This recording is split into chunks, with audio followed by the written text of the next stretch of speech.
Ya, republik ini dibentuk oleh anak-anak nakal ya, para remaja begitu.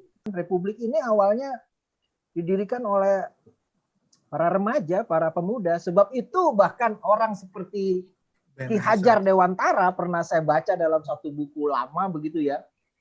Itu malah dalam tanda petik merestui siswa-siswa dari taman siswa untuk tawuran, bayangin, untuk tawuran melawan anak-anak Indo dan anak-anak Belanda yang rasis, diskriminatif, dan memandang mereka itu dengan ejekan-ejekan yang konyol seperti apa ungkapan perboden for inlander and honden, dilarang masuk untuk pribumi dan anjing. Ya lu kan anjing, bukannya orang. Ngapain lu berdekatan mencoba main dengan kami yang anak-anak Belanda atau anak-anak Indo begitu. Itu Ki Hajar Dewantara dalam tanda petik itu merestui untuk mereka tawuran, karena itu buat Ki Hajar itu memang harus dihajar gitu.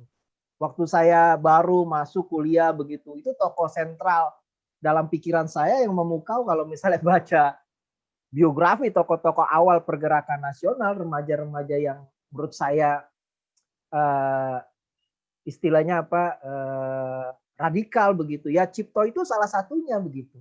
Jadi pemberontakan-pemberontakan itu di ruang yang paling halus sekalipun seperti kebudayaan Jawa itu ada tempatnya begitu loh. Makanya orang-orang nakal itu dipelihara sama istana, bukan malah digebah begitu. Makanya dalam keraton Jawa itu kan anak-anak atau orang-orang nakal itu diberi ruang namanya Polowijo. Dan suara mereka tuh harus didengar. Kalau nggak didengar dianggap durhaka. Karena apa? Karena suara anak-anak itu suara yang paling polos. Nah itu yang harus kita ingat. Republik kita basis didirikannya oleh hal-hal yang sifatnya oleh remaja-remaja, anak-anak itu bisa dilihat dengan gamblang sebagai sesuatu yang bertolak belakang. Sesuatu yang tidak pada tempatnya. Sesuatu yang apa sih?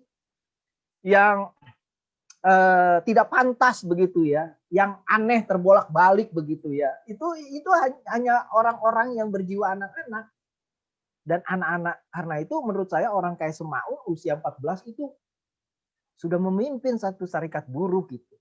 Dan bukan hanya Semaun tapi banyak orang ya seperti Soekarno udah ikut gerakan Jawa Dwipa begitu ya, yang menolak menggunakan bahasa kelas kromo, lebih memilih kelas ngoko. Dan banyak orang menurut saya missing terhadap pengertian ini karena memang musuh Orde Baru tuh bukan hanya kiri tapi juga yang disebut pemuda. Dan pemuda tuh range-nya luas sekali begitu. Makanya kalau kita baca ada satu buku dari ibu saya Siraisi, The Young Hero, itu kan dengan mudah kita bisa melihat bagaimana Orde Baru begitu takut kepada yang disebut pelajar.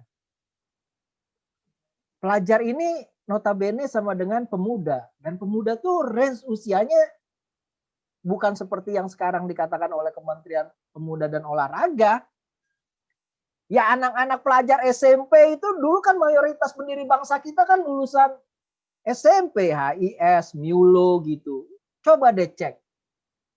Yang sarjana-sarjana menjadi doktor kan bisa dihitung dengan jari begitu. Nah itu yang menurut saya nggak dimengerti. Republik ini didirikan oleh anak-anak sekelas SMP SMA.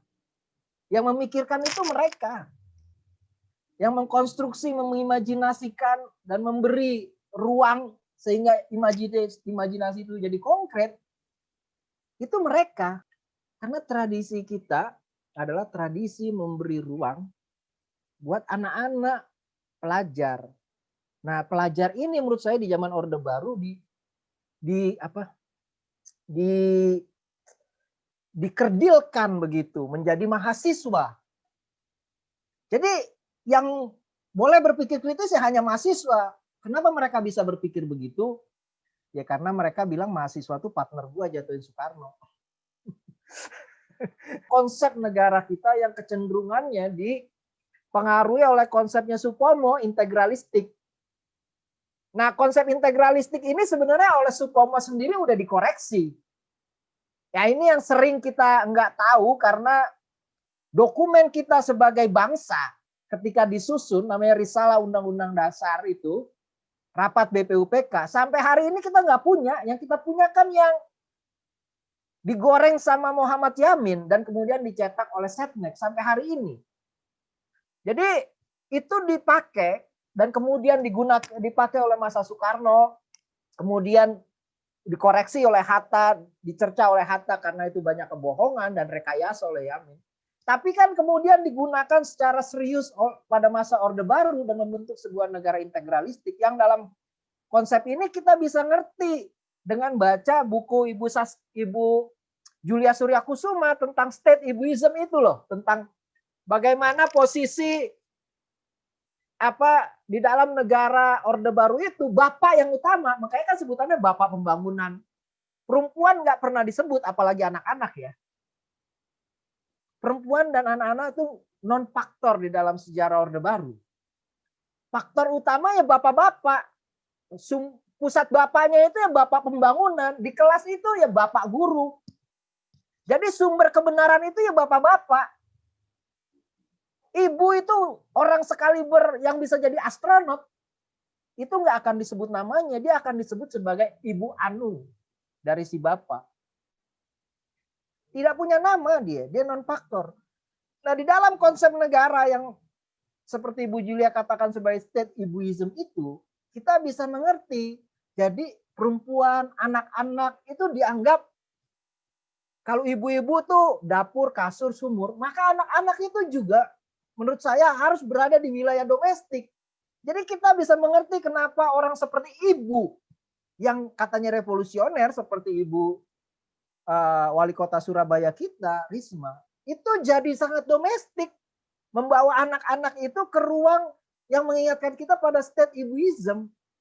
Remaja-remaja kita dimandulkan menjadi remaja daripada bapaisme atau pemuda daripada bapaisme. Nah, pemuda daripada bapaisme ini kan yang tadi Mas Rido tanyakan, kalau kita baca PSI gimana sih? Kalau saya baca PSI ya pemuda, tapi pemuda daripada bapaisme. Itu bisa, mereka nggak bisa hidup di luar keraton. Mereka bikin partai pemuda. Dalam sejarah Indonesia, partai pemuda itu berdiri di seberang istana Gubernur Jenderal. Soekarno bikin PNI.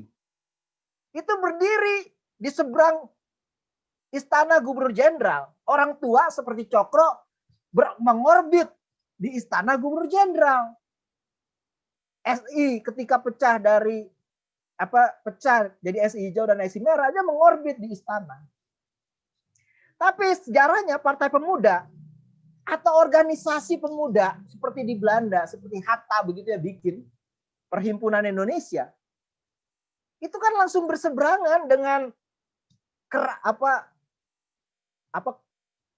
keraton dan raja Belanda di sana, bahkan sampai diadili, diancam beasiswanya, dicabut, diancam nggak punya masa depan, pelajar-pelajar itu dikirim telegram bapak-bapaknya, ini anak-anak lu kalau masih ikut-ikutan sama si Hatta itu, gua kagak kasih kesempatan untuk jadi ampenar.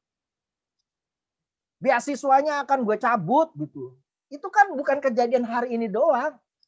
Kejadian masa lalu. Itu yang membuat orang tua itu merasa bahwa anak-anak pemuda-pemuda ini itu perlu diajar. Itu yang buat kita mengerti kenapa orang seperti Suwardi Suryaningrat itu mengubah namanya menjadi Ki Hajar.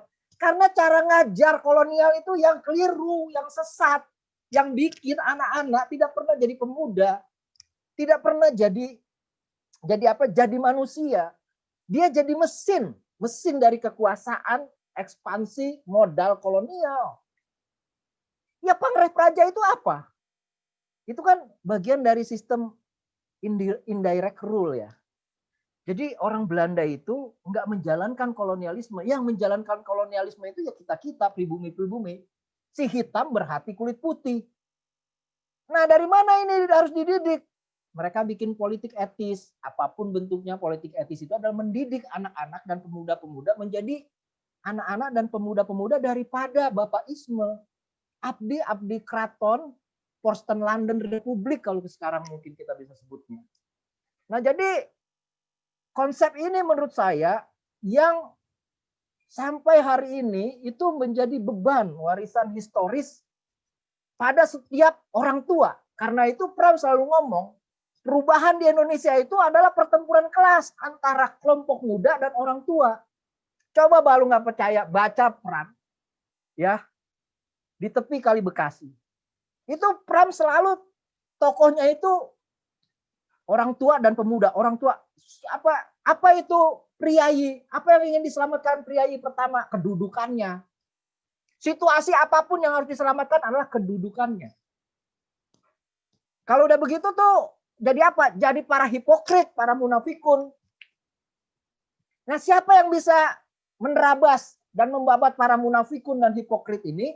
Siapa yang bisa? Ya cuma pemuda. Itu digambarkan oleh Pram di tepi Kali Bekasi. Musuh lo itu bukan anak-anak sesama lu, bukan STM itu, bukan SMA lain, SMA 7, SMA Captun. Musuh lu itu konstruksi orang tua yang bikin lu nggak ngerti apa yang harusnya lu jadi sebagai pemuda, sebagai remaja.